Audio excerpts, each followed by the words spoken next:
Olá, boa noite, bom dia, boa tarde, seja bem-vindo a mais uma live. Hoje é uma conversa bem diferente. Já dá pra ver que a conversa está diferente, que vocês vão me ouvir melhor. Eu já queria começar agradecendo aos membros do canal que me ajudaram a ter esse microfone aqui, que agora não pega a rádio da vizinhança, então dá pra gente se ouvir muito melhor.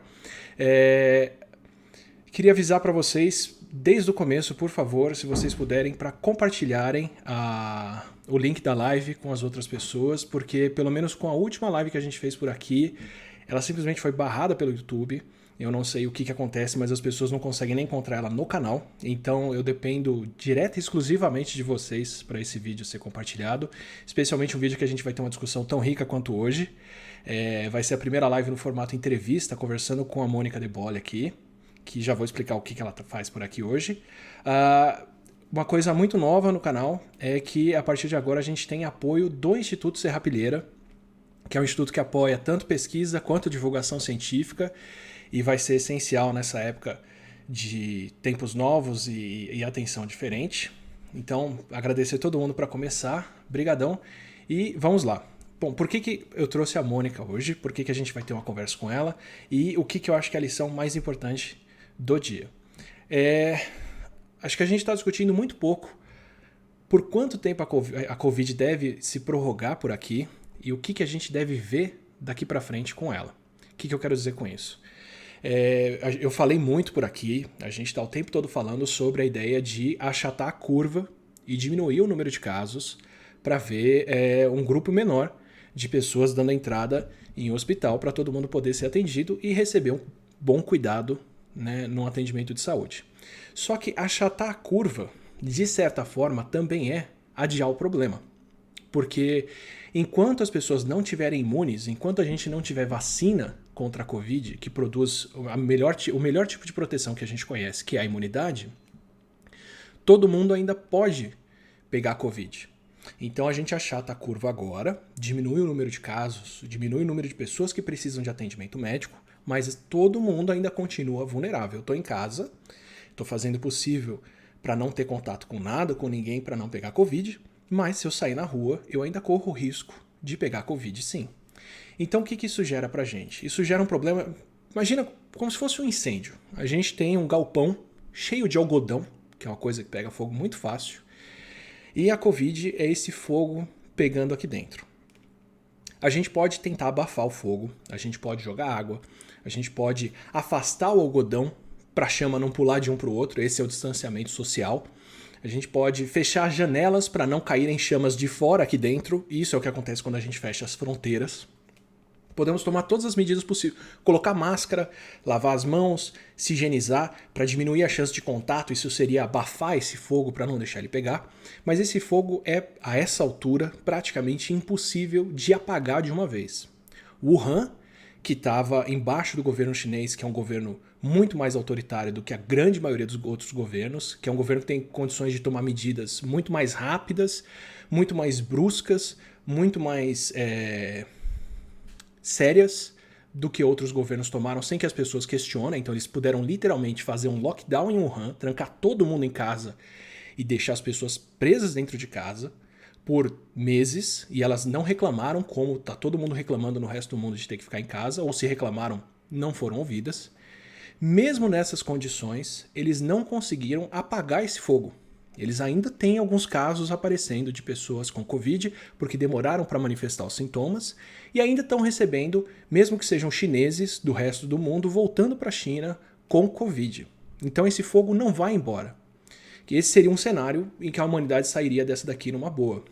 Seria o cenário em que a gente apaga o fogo, não tem mais risco nenhum, pode abrir as janelas, pode abrir tudo, e a vida volta ao normal. Aparentemente, esse cenário, esse caminho, é quase impossível. O Wuhan não conseguiu fazer. Talvez ele seja possível em lugares muito isolados, como por exemplo a Groenlândia, que se fechou as fronteiras, não recebe mais estrangeiros nenhum, não recebe mais estrangeiro nenhum, e teve 11 casos de pessoas com Covid recuperados agora, e oficialmente não tem mais nenhuma pessoa infectada por coronavírus por lá. A Groenlândia tem condições de fazer isso. A Nova Zelândia, que é uma outra ilha que fica no meio do maior oceano, fechou as fronteiras, as pessoas voluntariamente aceitaram se trancar em casa por um mês. Eles fizeram isso por 15 dias, agora estão estendendo isso para um mês, para fazer um lockdown sério. E dentro dessas condições, eles talvez acabem com a Covid lá. E depois só vão receber estrangeiros que passarem um tempo de quarentena antes de entrar no país. Então, tirando essas condições, Groenlândia e Nova Zelândia, que tem como parar completamente e não vão receber pessoas depois com coronavírus, o resto do mundo tem que conviver com a chance desse fogo voltar a pegar, desse incêndio voltar a acontecer, se se abrirem completamente. Hong Kong e Singapura, por exemplo, passaram por isso. Eles se fecharam muito cedo, entraram em quarentena, reduziram muito o número de casos, que já caiu, já está chegando lá embaixo, estão reabrindo, mas já estão vendo, logo depois de reabrirem, que o número de casos volta a aumentar e as pessoas são infectadas. Porque não tem jeito. Enquanto 200 milhões de brasileiros puderem pegar coronavírus, toda vez que a gente abrir, esses 200 milhões de pessoas voltam a ficar em risco. E a gente volta a contemplar o cenário, que a gente já falou várias vezes por aqui no canal, de ter uma situação séria.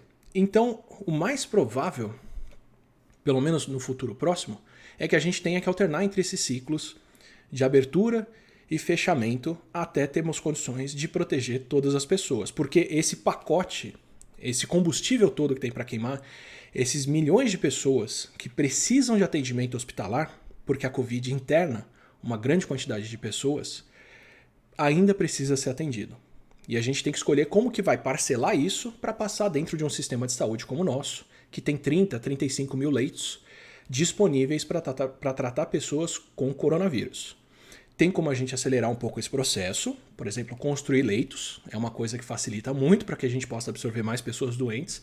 O Brasil todo teve hospitais de campanha construídos, Manaus chegou perto do colapso do sistema de saúde e voltou até agora hospitais, leitos, porque está construindo hospital de campanha e porque admitiu o sistema particular junto.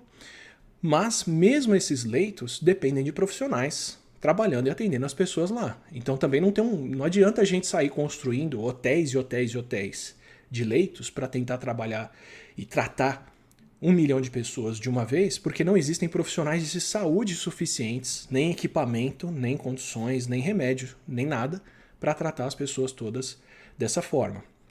Outras coisas que podem ajudar bastante é tratamento e vacinas. Eu fiz um levantamento hoje, dia 2 de abril, que saiu o último grande estudo que eu vi comparando as possibilidades.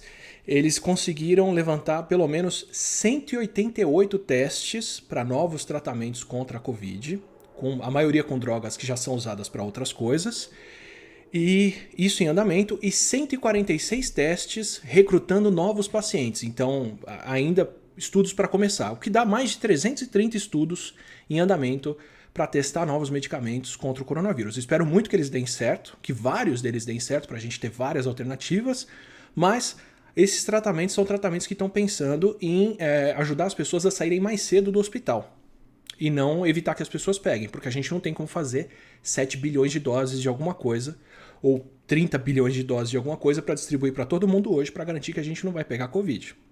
De qualquer jeito, isso acelera o processo em que a gente pode cuidar das pessoas. Outra coisa que seria o ideal, esse sim acaba com o combustível que tem para pegar fogo, porque tira as pessoas da vulnerabilidade, são as vacinas. Vacinar as pessoas como a gente faz. Isso é o vento pegando no meu microfone, gente. E não vai ter jeito. Perdão pelo vento, eu moro num lugar que venta demais. As vacinas são uma outra forma de poder tirar as pessoas vulneráveis da Covid. Temos pelo menos 115 vacinas em andamento. Vou deixar os 2 estudos coletando tanto os tratamentos quanto as vacinas no Saiba Mais.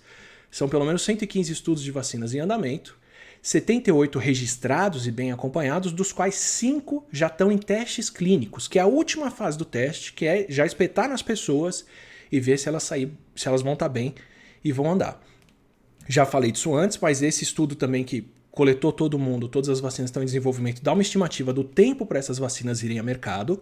Eles citam a vacina contra o Ebola, que eu já falei por aqui, como a vacina mais rápida já desenvolvida, que levou 5 anos para ser usada, e dão que como a gente já tem algumas dessas em estágios mais avançados, como testes clínicos, se essas mais avançadas funcionarem, uma expectativa realista seria ver essas vacinas indo para as pessoas no meio do ano que vem.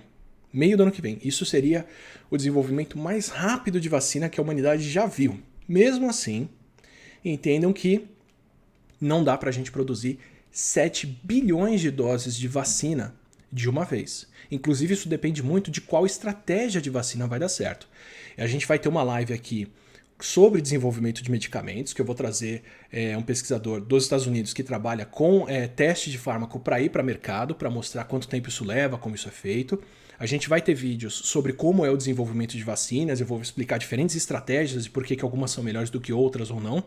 Mas dependendo do tipo de vacina que a gente fizer, se por exemplo forem vacinas que dependem do SARS-CoV-2, do coronavírus para serem feitas, são poucos lugares no mundo que têm condições de cultivar esse vírus de maneira segura para fazer milhões de doses. Não estou nem dizendo bilhões que são as necessárias. Então, vacinas são o melhor cenário, são a melhor coisa que a gente pode esperar. É ótimo que tem tantas vacinas sendo testadas, mas elas também demoram para ir para o mercado. Um cenário realista é a gente ter algumas vacinas dessas funcionando parcialmente, pelo menos, mas bem o suficiente para que elas sejam distribuídas para quem é mais prioritário, que são os profissionais de saúde, por exemplo, e profissionais essenciais e quem está fazendo os serviços mais necessários. Então, claro, a gente vai ter uma certa priorização de quem deve receber vacina primeiro, como a gente faz com a vacina da gripe, que vai primeiro para idosos, vulneráveis e por aí vai. Então, de novo, mesmo num cenário de desenvolvimento de vacinas, a perspectiva é que se elas entrarem no mercado no meio do ano que vem, ainda se leve pelo menos por volta de um ano para todo mundo poder receber. Então tudo isso joga a linha em que a gente vai estar protegido contra a Covid lá para frente. E aí fica a dúvida, ok, se vacina e medicamento não vai estar disponível tão cedo para as pessoas, quanto tempo a gente leva para o mundo pegar a Covid, estar imune e estar protegido contra ela? Essa semana saiu o primeiro grande estudo fazendo esse tipo de estimativa, fazendo esse tipo de comparação.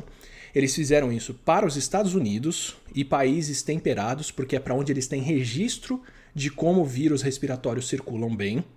E o ponto crucial que eles dão é: quanto tempo esse vírus vai levar para circular depende da nossa imunidade contra ele e da facilidade com que ele circula. Os dois coronavírus mais parecidos com o vírus da Covid, que são o vírus da SARS e o MERS, não circularam o suficiente para as pessoas poderem saber como isso funciona, então eles ficam de fora. O que eles usaram para o estudo são os coronavírus que causam resfriado nas pessoas. São os dois coronavírus humanos, aliás, são dois dos coronavírus humanos que a gente tem registro, tem teste, tem acompanhamento deles para saber como eles infectam as pessoas. E uma coisa que é complicada com eles, talvez seja complicada com a Covid se acontecer também, é que as pessoas não ficam protegidas contra esses vírus por muito tempo. Normalmente as pessoas ficam imunes contra os coronavírus de resfriado, que são os outros, por volta de 1 ou 2 anos, e elas podem pegar eles de novo.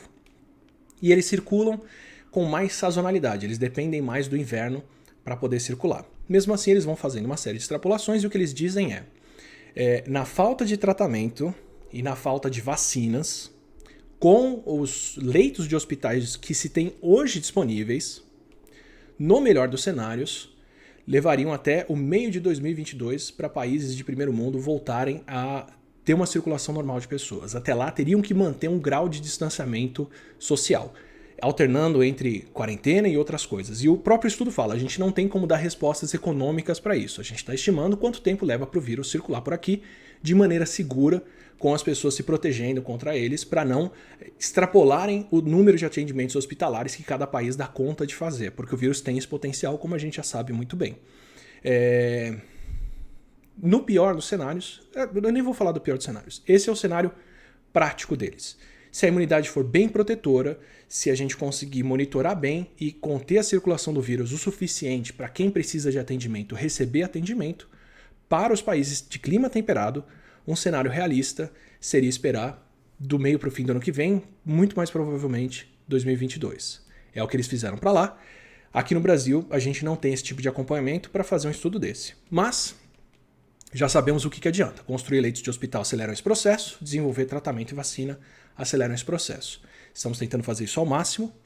Mas é bom a gente se preparar e contar com um cenário realista, sério, que demanda mais atenção das pessoas. Não dá para todo mundo sair contando que a gente vai ter uma vacina logo mais na esquina e se desproteger e deixar a situação ficar descontrolada. Porque se a vacina não for viável dentro dessa linha do tempo, a gente não quer ser pego de surpresa. Muito melhor você estar preparado agora e uma vacina adiantar o seu preparo do que o contrário. Como toda vez que eu falo isso e falo que a Covid é um problema longo, sério, que gera uma mudança da humanidade, a primeira pergunta que me fazem, que eu não tenho a menor condição de responder, é: e a economia? Então, para responder essa pergunta, para falar o que é economia, eu trouxe, e sou privilegiadíssimo por poder falar com ela, a Mônica De Bolle, que é uma especialista em crises financeiras, atualmente é professora da Johns Hopkins University e também é pesquisadora sênior do Peterson Institute for International Economics. Meu inglês para pronunciar essas coisas é terrível. E por que eu trouxe a Mônica? Só para deixar isso claro antes de abrir para ela.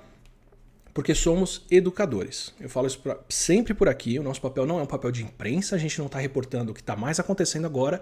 A ideia é pensar a longo prazo, extrair lições, extrair ideias disso. A Mônica é uma professora, uma excelente professora, muito boa comunicadora, e eu acho que é a pessoa ideal para a gente poder justamente fazer esse tipo de extrapolação por aqui. Então, por favor, muito boa noite, Mônica. Obrigado pela presença, pelo privilégio. É um prazer estar aqui com você. Muito obrigada. Eu já queria começar então com a pergunta, primeiro com uma pergunta básica. Ok, Covid é um problema econômico, vai ser um problema, a gente tem uma crise começando e vindo aí pela frente, por aí vai. Mas se a China tivesse contido o vírus, se ele não tivesse saído de Wuhan e a gente nem tivesse discutindo agora sobre coronavírus por aqui, porque o perigo passou, como é que estaria a economia nesse tipo de cenário, em que as coisas já se resolveram? Olha, a economia estaria abalada do mesmo modo, porque como a gente viu já até nos últimos dias, saiu esse número, o PIB da China caiu no primeiro trimestre, comparado ao primeiro trimestre do ano passado, caiu quase 7%, foi 6,8% de queda, que é uma queda brutal numa economia que nas últimas 3 décadas só viu crescimento, só viu o PIB andar numa direção, né? E o PIB teve essa queda. A China é hoje um dos elos principais da economia mundial. A China é central, não apenas por ser uma enorme, imensa economia, como também por ser uma economia por onde passam várias das cadeias de valor de tudo que se pode imaginar, né? Então, desde produtos farmacêuticos, como a gente está vendo Já estão agora, fatando, inclusive. exatamente, até diversos outros tipos de produtos. Então, a parada da China já havia afetado a economia mundial, mesmo antes do vírus se espalhar ou começar a se espalhar mais rapidamente pelo mundo todo. Então, numa hipótese em que a China tivesse sido capaz de conter o vírus, só isso já teria tido um impacto bastante forte na economia mundial e no Brasil em particular, porque a China é um dos nossos principais parceiros comerciais. Aliás, é o nosso principal parceiro comercial. Perfeito. Então, quer dizer, problemas econômicos já são algo que a gente estaria enfrentando, independente de ter a Covid agora aqui. Com a Covid agora aqui, pior ainda, porque a gente é obrigado a fazer quarentena, ficar em casa e essas outras coisas. Eu fico nessa dúvida aí porque as pessoas colocam esse conflito entre economia e saúde, né? Como se fazer a quarentena prejudica a economia, então em favor da economia a gente deveria abrir a quarentena. Mas tudo que eu vejo fala que com as pessoas doentes, com as pessoas sendo hospitalizadas, esse problema econômico já acontece, né? E se esse problema já acontece e a gente deve passar por isso, por esse tempo todo, por pelo menos um ano, se a gente já teria crise até aqui, como que vai ser esse atrito agora de quarentena e as outras coisas por mais um ano ou dois por aqui, pelo menos?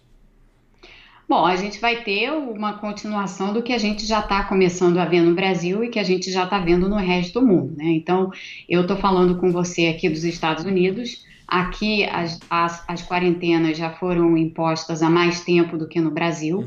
A gente já está vendo aqui o impacto econômico disso. Então, por exemplo, só para dar alguns números, em termos de pessoas que estão pedindo seguros-desemprego, nas últimas 3 semanas, foram mais de 20 milhões de pessoas, foram 22 milhões de pessoas pedindo seguro-desemprego porque perderam o emprego. Isso vindo de uma alta histórica de emprego aí, né? Isso vindo de uma alta histórica de emprego. Então, a taxa de desemprego estava lá embaixo, estava em 3,5%, que é um nível historicamente baixo, inclusive para os Estados Unidos. Em março, essa taxa de desemprego subiu, mas não muito, ela ainda não pegou o efeito da parada súbita, né, que as quarentenas impõem à economia. Então, o que vai acontecer, muito provavelmente, é que em abril, essa taxa de desemprego vai saltar de 4,4%, que é o que ela estava em final de março, para 2 dígitos com facilidade, assim, para algo provavelmente bem acima de 10%, o que é inédito, porque na crise de 2008, que foi uma crise puramente financeira, não tinha o componente epidemia, pandemia, a taxa de desemprego também foi muito alta, mas ela demorou algum tempo para chegar nesse patamar de 2 dígitos. A gente agora vai chegar nesse patamar em 2 meses aqui. Então, isso é para dar a dimensão do tamanho desse choque num país onde as quarentenas e a epidemia, bom, aqui já é há algum tempo o epicentro da epidemia. O baque que o Brasil vai sofrer, já está sofrendo na realidade, é imenso.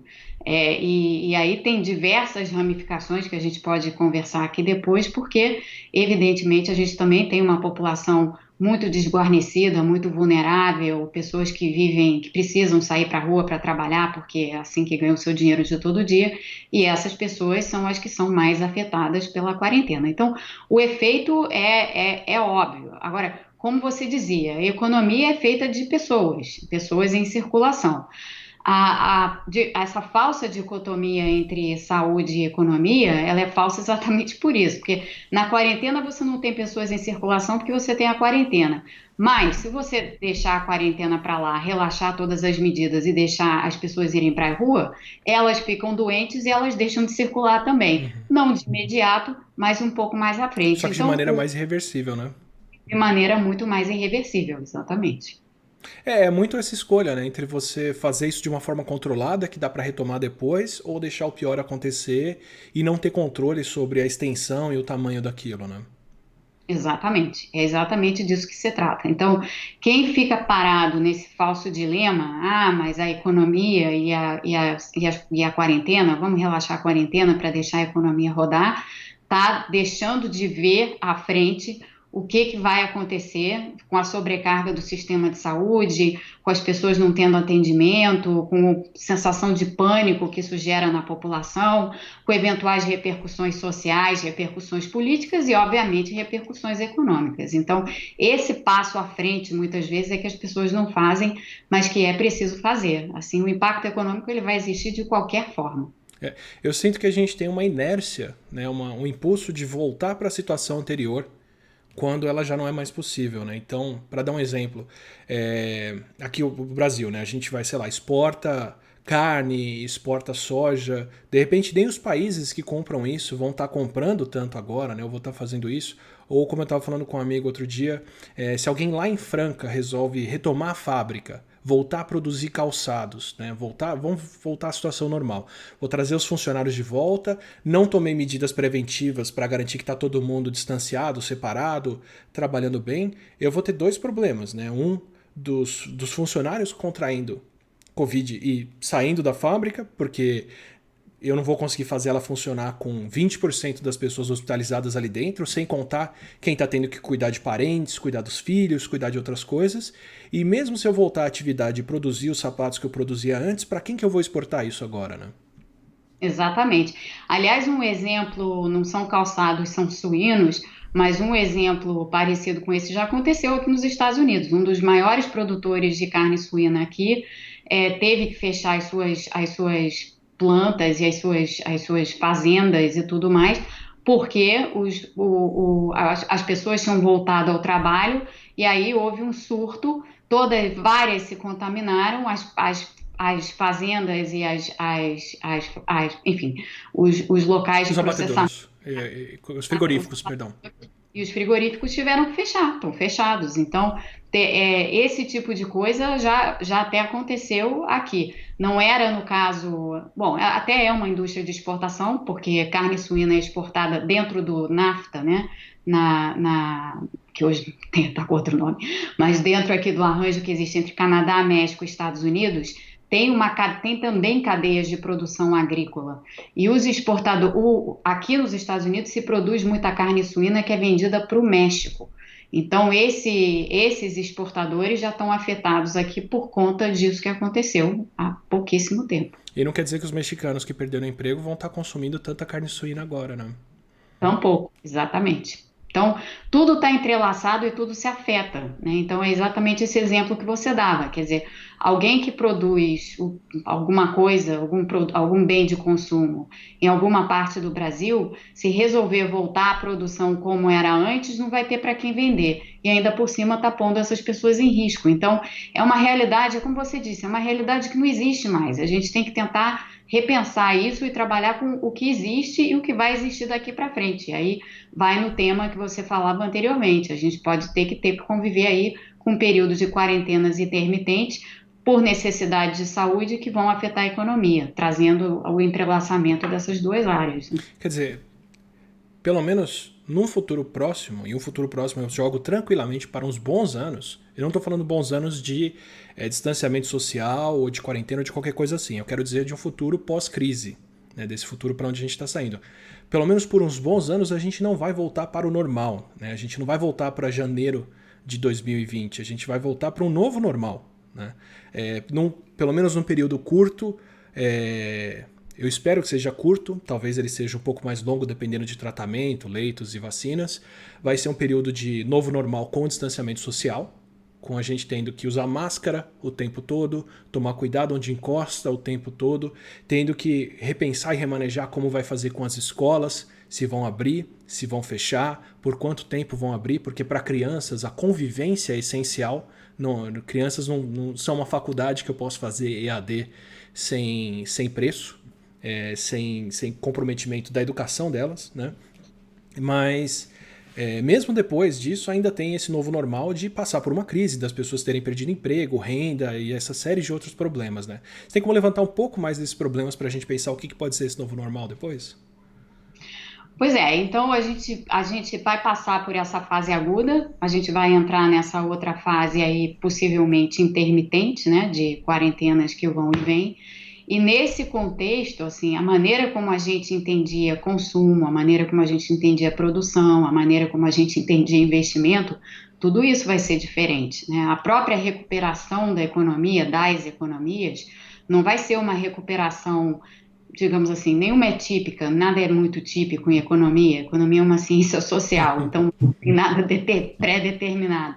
Mas quando você trata assim de crises econômicas, crises financeiras e tal, que é a área onde eu sempre em que eu sempre trabalhei, que eu sempre pesquisei, o que a gente tem alguma noção dado que a crise é de natureza econômica ou de natureza financeira, você sabe quais são as medidas que você faz e dependendo de como o país entrou na crise, mais frágil, menos frágil e tal, você tem uma ideia de quanto tempo, alguma ideia razoável de como pode vir a ser a retomada. E geralmente a gente pensa assim, vai ser uma retomada lenta, ou vai ser uma retomada mais forte e tal, mas a gente está sempre pensando assim em termos mais lineares, né, ou mais monotônicos, digamos assim.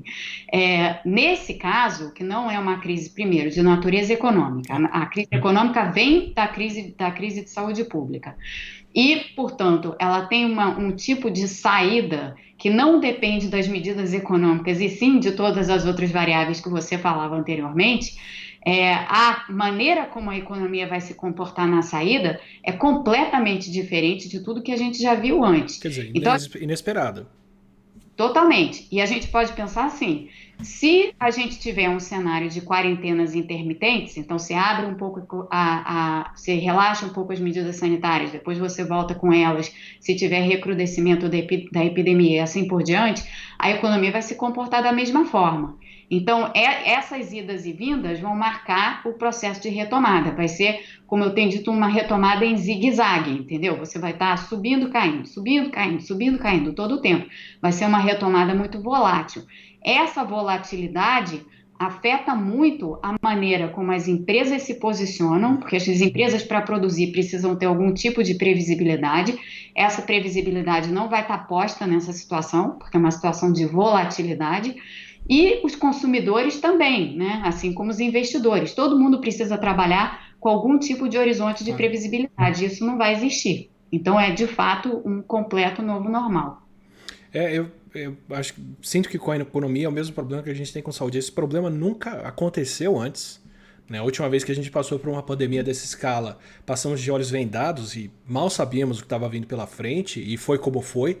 E eu não sei dizer depois o quanto da recuperação lenta foi por causa da Primeira Guerra e o quanto foi por causa do H1N1. Em números, a gripe espanhola matou mais gente do que a Primeira e a Segunda Guerras juntas. Então, em termos de quantas pessoas foram afetadas, com certeza a gripe espanhola afetou mais, mas isso tudo se confunde e é muita coisa e muitos fatores juntos, né? Mas pelo menos para a saúde eu consigo dizer isso tranquilamente. A gente não sabe o que está acontecendo ou como vai ser daqui para frente. Eu não sei se vai poder reabrir escola ou não. Eu não sei quais são as consequências da gente reabrir escolas. Eu não sei como a gente vai fazer com grandes eventos, quando a gente vai poder voltar no cinema lotado de novo. Talvez com máscara isso seja simples, talvez não seja. Né? É um período incerto, acho que é a mesma coisa para a economia, né? É exatamente a mesma coisa para a economia, porque da mesma forma que por ser uma crise de saúde, ser uma crise de saúde inédita para nós, as implicações econômicas são igualmente inéditas. A gente nunca viu isso. Isso para nós é absolutamente extraordinário no sentido de não ser ordinário, né? Algo que a gente nunca viu.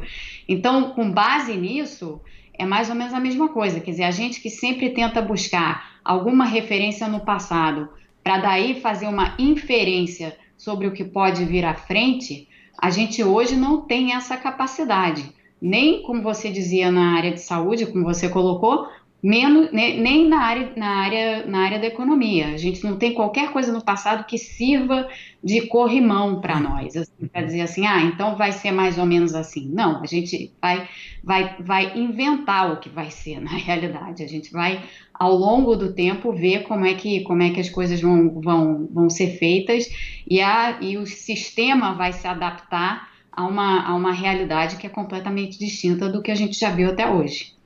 E falando em inventar, da minha parte eu sei dizer algumas coisas. Eu sei que se a gente vai ter esse problema por um tempo, por pelo menos mais um ano ou dois, e eu acho importante a gente se preparar para isso, com certeza nesse tempo vamos precisar de testes, o que a gente mal fez até aqui no Brasil, mas ninguém cogita cenário nenhum de próximos passos sem eles. Essa semana a Angela Merkel estava se pronunciando sobre o que a Alemanha vai fazer e todas as projeções da Alemanha são com base no número de novos casos e quantas pessoas uma pessoa infecta, até quando o sistema de saúde deles aguenta essa reabertura econômica.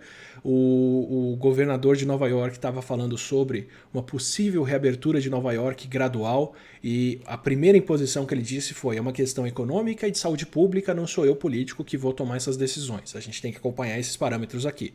Manter o comércio essencial, trazer novos que são quase tão essenciais quanto e inseguros, ou comércios não são essenciais, mas são muito seguros, também não custa nada reabrir esses para as pessoas virem, e por aí vai.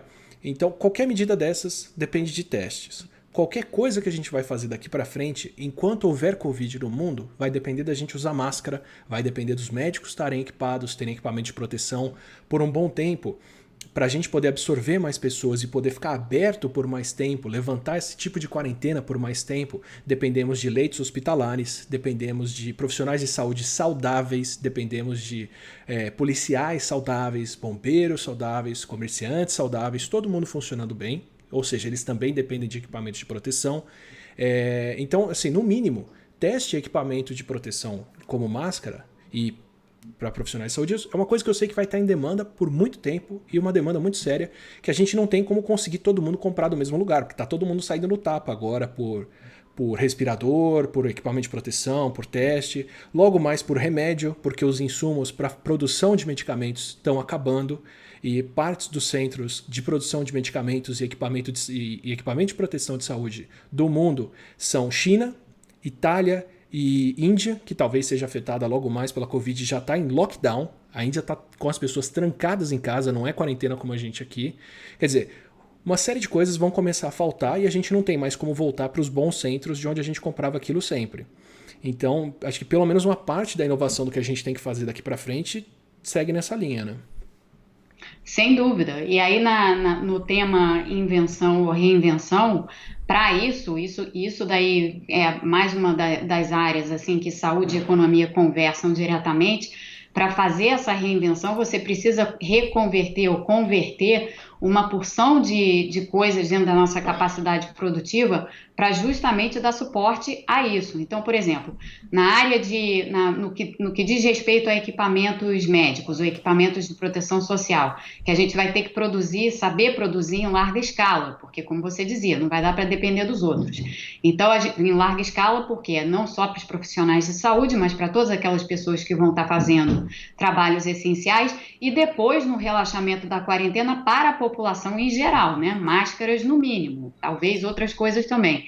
Então, nesse sentido, era preciso que os governos, e no caso o Brasil, já estivesse pensando em usar o parque industrial que tem, e aí de novo é a saúde conversando com a economia, o parque industrial que tem para que, por exemplo, na indústria têxtil, a nossa, que não é nem lá essas coisas, porque não é muito competitiva, mas a gente poderia converter a nossa indústria têxtil para produzir equipamentos em larga escala, equipamentos de proteção social, de proteção pessoal. A gente poderia converter a nossa indústria, que está toda mais ligada à engenharia, ou que tem esse tipo de expertise, para produzir respiradores mecânicos ou outros tipos de equipamentos hospitalares necessários para tratar do Covid. Então, tem um esforço aqui da saúde ligado à economia, em que você volta a economia para a área de saúde e, portanto, você mantém até um nível de operação econômica de uma forma totalmente diferente, porque você converteu algumas fábricas e alguns setores industriais, inclusive, para voltá-los para a área de saúde, mas é um esforço que precisa ser feito e que está sendo feito em alguns países, né? Aqui nos Estados Unidos, o Trump pediu para a GM, para montadoras em geral, começarem a pensar em desenhos e protótipos de respiradores que elas tenham capacidade de produzir em larga escala, porque é disso que se trata, né? Tudo vai ter que ser feito em larga escala. A gente não tem mais como importar essas coisas. Algumas demandas com certeza vão ser altas por muito tempo, né? Equipamento de proteção. Acho que todo tipo de coisa que diminui contato vai ser necessário, né? Então, toda vez que eu tenho que pegar o elevador do meu prédio, que eu tenho que apertar o botão, eu fico pensando que eles já deviam ter trocado esse painel e vamos precisar de um painel que você não precisa encostar nas coisas. Toda vez que a gente sai na rua e eu vou fazer alguma coisa, todo lugar que tem que encostar alguma coisa tem que fazer. Essa porta devia ser automática, isso aqui devia funcionar assim. Quer dizer, demanda por esse tipo de equipamento e métodos que reduzem contato vai ter muito, né? Se o comércio hoje, se o seu restaurante ainda está relutando em vender pela internet, porque você prefere esperar reabrir depois o comércio ao invés de precisar vender por aplicativo agora, talvez você tenha que esperar muito mais tempo para reabrir o seu comércio e é bom você já pensar em entrar e colocar ele à venda também. Se a sua faculdade está dependendo do problema passar para voltar para as aulas e a sua faculdade está relutando em adotar o EAD, talvez ela seja pega de surpresa, porque esse período pode se estender bastante, né? Quer dizer, é mais seguro a gente contar com isso hoje, ter atitudes, posturas e esse tipo de conversão para garantir que a gente vai poder chegar num período mais seguro, do que ficar agora tentando mirar no de volta para janeiro que não vem, né?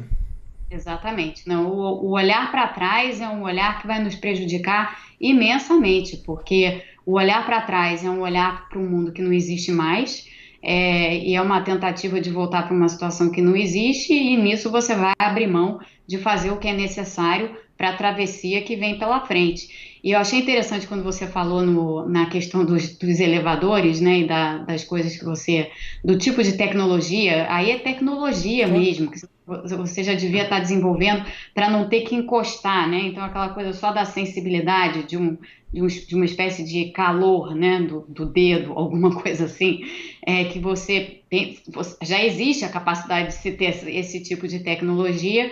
Portanto, assim, é toda uma economia da saúde, digamos assim, e dos passos pós-fase aguda da epidemia, que vai ter que ser inventada. Essa economia toda vai ter que ser inventada. E o comércio todo, as pessoas. É importante que elas voltem a trabalhar, mas elas não vão conseguir voltar a trabalhar porque elas faziam antes. Elas vão ter que trabalhar de uma outra forma agora, com mais proteção, com mais espaço entre cliente e quem faz, com mais cuidado, com máscara, com luva, com outras coisas. Né? Eu reluto muito a usar a analogia de guerra, porque eu acho que ela dá espaço para medidas muito ruins quando a gente coloca um inimigo. Né? Acho que a gente abre mão de muitas liberdades e muitos direitos quando a gente se coloca numa situação de guerra de tudo ou nada. Mas o tamanho do esforço, o tamanho do problema e até o tamanho das perdas que a gente pode ter me traz o tempo todo essa analogia de guerra. E reconversão é um esforço desse, de um período de guerra, né? Que todo mundo fala, bom, equipamento nosso agora, armamento nosso, as nossas coisas, somos nós e os nossos aliados e a gente que vai ter que produzir, né? Não, exatamente. A ideia, aliás, o termo reconversão industrial vem justamente da época da Segunda Guerra, em grande medida, porque foi o que os países fizeram. Você pegar lá todo o esforço, para usar o exemplo da Alemanha, mas no momento ruim da Alemanha, foi exatamente isso que a Alemanha fez em peso nos anos 30. A Alemanha fez um imenso esforço de reconversão industrial, a Alemanha nazista, né? E até durante um tempo, aquilo sustentou, até por um prazo mais longo, embora tivesse em meio a uma guerra, aquele esforço de reconversão sustentou a economia nazista. Eu não sabia. É ruim a gente falar isso, mas é a verdade. Foi o que aconteceu. Então, o que está pensando aqui para uma situação completamente diferente é algo paralelo. Você ter uma economia de suporte para uma área que vai necessitar de muito suporte e, ao mesmo tempo, que atenda as pessoas da forma que vai ter que atender as pessoas nas novas relações de trabalho, nas novas formas como as pessoas vão ter que se inserir no mercado de trabalho, se elas de fato tiverem que sair das suas casas para ir trabalhar num escritório, num lugar físico. Tudo isso vai ter que acontecer. Fora todo o aprimoramento que a gente vai precisar ter em conexão de internet e tudo mais, né? Porque muita gente vai continuar trabalhando de casa. Então, é uma situação, assim, de mundo novo. Sim, sim. Não, acho que nesse sentido, até foge um pouco do que a gente está falando aqui, mas esse avanço para a internet, para novas tecnologias, eu acho que a gente foi empurrado uns 10 ou 15 anos ladeira abaixo aí com força para adotar isso, né? Ter programas de TV feitos de casa, as pessoas trabalhando de casa, a gente depender tanto disso. Quer dizer, eu tinha um setup aqui de como fazer streaming, porque o mundo de YouTube é esse, mas agora, sei lá, o William Bonner vai precisar disso, se a coisa na Globo ficar feia logo mais, né? Mas é exatamente isso. É um pouco como a gente já está vendo determinadas coisas, né? Então, por exemplo, eu que dou aula, você também, mas eu que dou aula e, ao mesmo tempo, tenho lá o meu trabalho de pesquisa no instituto, onde eu estava fisicamente, todo dia eu estava na universidade, ou estava no instituto, hoje tudo isso está reinventado para o mundo online. Então, hoje eu dou aula às sextas-feiras. Então, é Zoom. Tecnologia de Zoom. Mesma coisa para as reuniões que eu tenho que fazer. Eu estou escrevendo um livro como parte da minha pesquisa, preciso entrar em contato com os meus coautores, com os meus assistentes de pesquisa, tudo feito dessa forma aqui, né? E a gente está aprendendo a lidar com essa nova maneira de trabalhar. E se isso é assim em áreas onde é mais fácil fazer esse tipo de adaptação, como o tipo de coisa que eu faço, imagina para pessoas que não têm a mesma adaptabilidade, vão ter que se adaptar, é a nova realidade. Acho que hoje, literalmente, ensinar idosos a usarem aplicativo de celular pode salvar a vida deles. Assim, eu nunca achei que eu fosse falar isso com uma base na realidade, mas sim, né? Eu, por sorte, já estava preparado pelo Estúdio 42 para trabalhar remotamente bem com eles aqui há muito tempo. E, quer dizer, é uma coisa que eu tinha esquecido de falar. Eu vi isso com a Alemanha e estou vendo isso com a Coreia do Sul agora. Eles fizeram essa reconversão, né? A Alemanha está produzindo testes agora para fazer, acho que 500 mil de testes por semana. A meta deles é chegar em 1,5 milhão de testes por semana para poder monitorar as pessoas e se acompanhar. A Coreia do Sul extrapolou tanto que eles precisavam produzir que agora eles estão exportando para a gente aqui os testes. Quer dizer, quem se adiantou e já está correndo com isso na frente tá ganhando espaço já para ocupar essa nova economia, pelo menos nos próximos anos, né? Exatamente. Já há países que estão saindo na frente e não surpreendentemente são exatamente esses dois que você citou, a Alemanha e a Coreia, que são dois países que a gente já viu historicamente, estão sempre pensando um pouco à frente, né? Então, a Alemanha que teve aí um sucesso extraordinário na área de engenharia e que depois despontou no mundo como país de ponta nessa área, e a Coreia, que antes da China, o grande milagre econômico do mundo foi o milagre coreano, né? É, é. E, E nessa linha, o que eu vejo.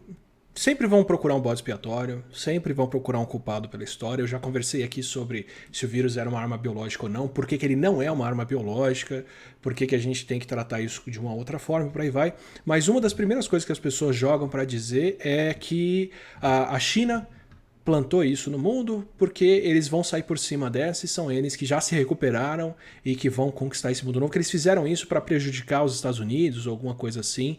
Só que você já começou me contando sobre o problema de crise que a China está enfrentando até aqui. Você acha que com todo mundo agora pensando em voltar a fabricar as próprias coisas, para não depender de sair no tapa internacionalmente para comprar o que o mundo inteiro disputa, com todo mundo evitando viagem, com todo mundo evitando relações a grandes distâncias que dependem de pessoas, você acha que a China vai sair melhor dessa? não, não acho. Eu acho que quem está pensando assim não está olhando de fato como que se deu a inserção da China no mundo. A inserção da China no mundo se deu com a China sendo, digamos assim, um vértice fundamental nas cadeias de produção globais. E esse vértice hoje, ele foi posto em risco, né, depois dessa epidemia. Então, o que está acontecendo e naturalmente vai continuar a acontecer na economia mundial é uma reorganização dessas cadeias de produção para que haja, para usar um termo de biologia, para você criar redundâncias no Exatamente. sistema. Para você não ter que depender tanto desse elo central, né, desse eixo central que é a China. E naturalmente nesse processo a China vai perder algum espaço que tinha conquistado. Digamos assim, a reação natural. Pensando só, por exemplo, em indústria farmacêutica e como a indústria farmacêutica, a China é tão importante como elo de ligação de tudo, a indústria farmacêutica necessariamente vai se reorganizar nos diversos países, porque todo mundo está vendo a necessidade de ter algum tipo de autossuficiência, né? Uma questão de segurança nacional. Então, só na indústria farmacêutica eu acho que já fica bem ilustrado o papel menor que a China terá. E eu acho que isso acaba valendo para diversos outros processos produtivos. Então, quem está olhando para essa situação e achando, a China vai sair por cima, não, eu acho que a China vai enfrentar muitas dificuldades, até porque a China depende do resto do mundo também, né? Então, a China dependendo do resto do mundo e o resto do mundo não estando ainda bem, a China tampouco consegue se sair bem por conta disso. Então, é muito mais complicada essa questão, muito mais cheia de nuances do que a gente tenderia a achar pensando assim mais superficialmente sobre o problema. Perfeito. Então, a lição de longo prazo é não olhar para trás, olhar para frente para o que vem aí, começar a converter a produção de tudo que a gente puder para dar as condições de dar esses passos mais rápidos, né? Como eu disse, tratamento, vacinas vão depender disso ser fabricado aqui, porque se a gente tiver que sair no tapa para comprar vacina, vocês já viram o que aconteceu com equipamento de proteção, com teste, com tudo, que é o mundo inteiro disputando, e o Brasil está pagando em real, enquanto tem países pagando em dólar, em euro. Quer dizer, quanto mais a gente contar com produção disso fora daqui, mais vulnerável é a nossa situação e mais para o fim da fila a gente vai estar. Né? Então, voltar a produzir isso e se preparar para adequar o mercado, as linhas de trabalho, produção, industrial, tudo para um novo normal, né? Para o normal que agora depende mais de distanciamento, de outras formas de operar, e que vai ser um novo normal com muitas pessoas sem renda ou sem condições de trabalhar, pelo menos permanentemente, como era até logo menos, né? É exatamente isso. Por isso a gente tem, bom, esse é um tema para outra discussão, mas por isso que alguns países, o Brasil um deles, por isso que surge essa necessidade de você fazer uma renda mínima, um programa de renda mínima, por isso que surgem diversas outras necessidades na área de política econômica, exatamente para você poder dar sustentação àquelas pessoas que provavelmente não vão poder voltar a trabalhar tão cedo. Então é exatamente isso. Perfeito. E para quem acha que isso independe, a Covid está aí para mostrar que todo mundo depende de todo mundo e que você precisa ser atendido no hospital, você precisa ser atendido no supermercado, você precisa de alguém que entregue as suas coisas. Então, mesmo se você tem condições de trabalhar de casa, essas pessoas precisam ter boas condições de trabalhar nas ruas. E eu repito isso o tempo todo, a maneira que a gente tem de respeitar esse tipo de trabalho é justamente ficar em casa e garantir que essas pessoas vão ter condições de fazer o trabalho essencial delas despreocupadas, né? Não estão pondo a vida em risco, ou pelo menos não estão pondo a vida em risco mais do que o necessário. Acho que policial, médico, bombeiro está fazendo isso o tempo todo, né? Policiais, médicas e bombeiras também. Quer dizer, mais do que eles já fazem, não precisa, né? A gente não precisa forçar uma situação perigosa, se expor e expor essas pessoas mais do que necessário. Tem mais algum recado, Mônica? Tem alguma coisa que você acha que era importante ficar clara, discutir, ou alguma coisa que você acha que as pessoas ainda não se ligaram e não estão pensando disso para frente? Eu acho que a gente tocou nos temas fundamentais. Eu acho que o que as pessoas precisam começar a mudar assim o eixo de pensamento e começar a tentar imaginar são exatamente esses temas da forma como a gente falou deles. Se trata de uma invenção. A gente tem que ter a capacidade, com a base analítica que a gente tem, né, e com a base, enfim, com o conhecimento que a gente tem que ter a capacidade de inventar o que vai ser essa nova relação de trabalho, de produção, de consumo, de investimento, a nova economia que vai surgir necessariamente, já está surgindo, já está sendo construída agora, mas que pode ter maiores impulsos dependendo de políticas governamentais. A gente tem que virar o canal e pensar assim, esquece janeiro já era, ficou para trás, está no passado, a gente não vai voltar para esse mundo. E geralmente quem me pergunta de economia, eu acho que quem vai procurar esse tipo de conteúdo depois são mais gestores, são pessoas que têm que tomar decisões e que estão mais preocupadas com isso do que eu, pelo menos, normalmente estou.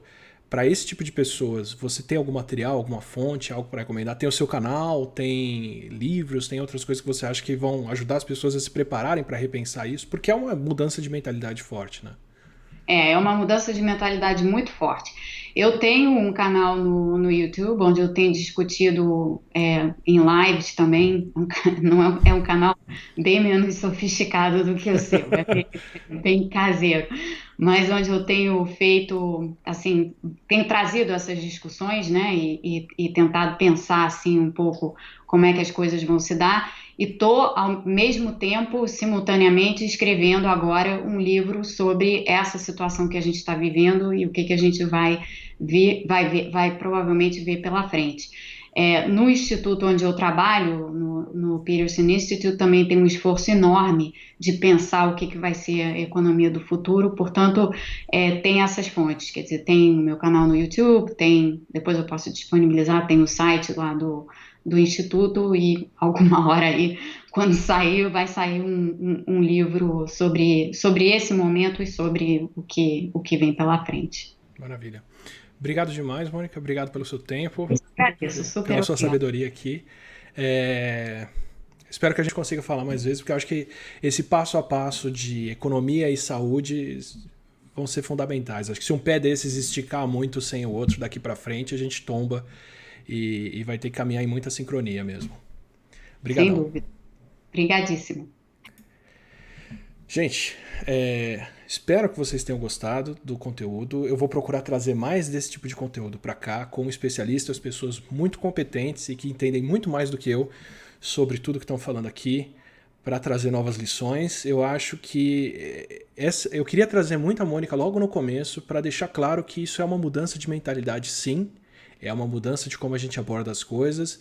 E mais do que ficar preocupado em quando isso vai acabar, a gente tem que estar preocupado em como isso vai acabar. E o como depende das nossas ações. Depende da gente fazer a quarentena agora, porque qualquer medida de reabertura daqui para frente, em qualquer futuro próximo, depende muito, muito do número de casos que a gente tem agora.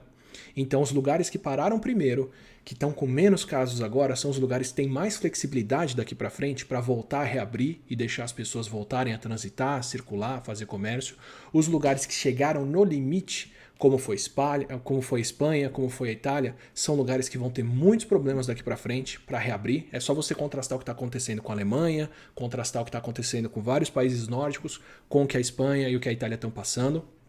Portugal eu acho um exemplo fantástico, que é um país que tem um sistema de saúde menor que o da Espanha, que teria problemas mais cedo que a Espanha, mas se fechou e não está passando por esses problemas agora. Então Portugal vai ter muito mais chance daqui para frente de escolher os próximos passos do que a Espanha. A escolha da Espanha é: tenho que continuar fechada enquanto eu não conseguir desafogar os hospitais. E quando conseguir desafogar os hospitais, vai ter muitos profissionais de saúde, sem falar em médicos, em policiais e outras coisas, doentes ainda, incapacitados, mal de saúde, porque trabalharam nas piores condições possíveis, enquanto Portugal fechou e daqui para frente escolhe porque está todo mundo bem em condições de trabalhar com proteção, com tratamento, com tudo mais.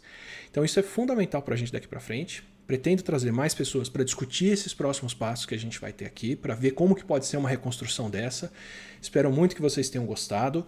Preciso agradecer muito ao Serra Pilheira, que está dando esse apoio para a gente agora, o Instituto Serra Pilheira, que está nos apoiando, aos membros do canal, que estão ajudando demais nessas horas. Muito obrigado para vocês.